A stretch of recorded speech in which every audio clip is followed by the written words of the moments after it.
আকীদার দুরস্ত করা অনেক বেশি জরুরি, আকীদাকে দুরস্ত করা অনেক বেশি জরুরি। দাড়ি রাখা কি বলেন? সবাই বলেন।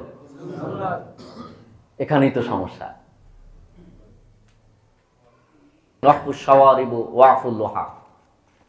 হাদিস হাদিস মোবারক আল্লাহর হাবিব সাল্লাল্লাহু আলাইহি ওয়াসাল্লাম বলেছেন, আহফু শাওয়ারিবু ওয়াফুল লোহা। যারা মাদ্রাসায় পড়েছেন তারা বুঝবেন, এখানে আল্লাহ তাবারক ওয়া তাআলার হাবিব সাল্লাল্লাহু আলাইহি ওয়াসাল্লাম হুকুম করেছেন। কি করেছেন? আমরের সিগা ব্যবহার করেছেন। আমরের সিগা এটা ওয়াজিব। এটা কি বলেন? এটা ওয়াজিব। আল্লাহ নবী বলেছেন ওয়াহফু শাওয়ারিবু ওয়াফুল লোহা। সংক্ষিপ্ত করে বলছি, হযরতে হারুন আলাইহিস সালাম এবং মূসা কালিমুল্লাহ দুই ভাই ছিলেন। তো মূসা আলাইহিস সালাম আল্লাহ তাবারক ওয়া তাআলার সাথে কথা বলতে গিয়েছেন।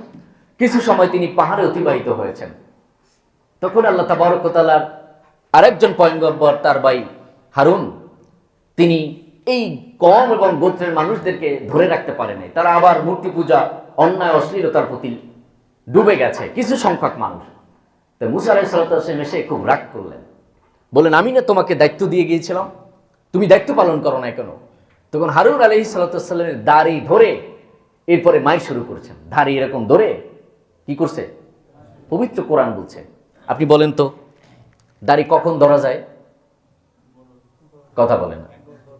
যদি এমন যারা ফতোয়া দেয় যে পুরুষ না মহিলা বুঝা গেলেই এরকম দাড়ি রাখলে চলে, ফতোয়া আছে আমাদের সমাজে, বুঝেন নাই?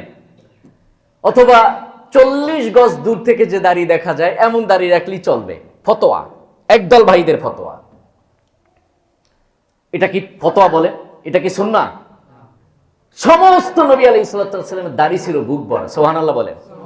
তিরমিজি এবং মুসলিম শরীফের হাদিস, আল্লাহর হাবিব সাল্লাল্লাহু আলাইহি আব্দুল্লাহ ইবনে মাসউদ রাদিয়াল্লাহু তাআলা থেকে হাদিস, আল্লাহ নবী সাল্লাল্লাহু আলাইহি সাল্লামের দাড়ি মোবারক ছিল বুক জোড়া।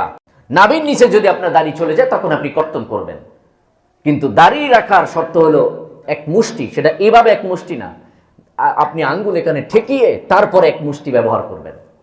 আবার এই ফতোয়া দিয়েন না হুজুর এক মুষ্টি বলছে তা কাটা শুরু করে দিই, এভাবে না, এভাবে করবেন। বুঝতে পারছেন?